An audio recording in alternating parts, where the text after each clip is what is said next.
Maaari silang alagaan sa mga breeding cages ng kapares, pero pwede rin silang ilagay sa aviary kasama ng ibang mga finches at kahit mga canary dahil mababait ang mga owl finches.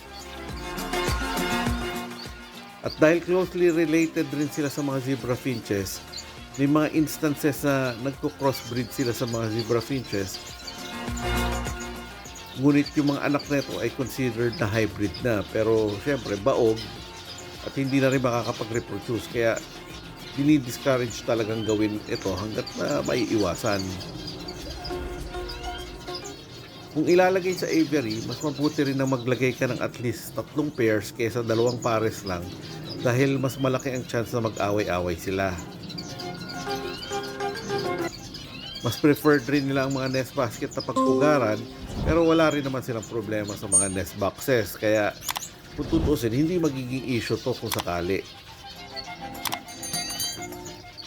Parang mga gold yan, dapat rin silang ingatan sa air sac mite infection na common sa mga owls.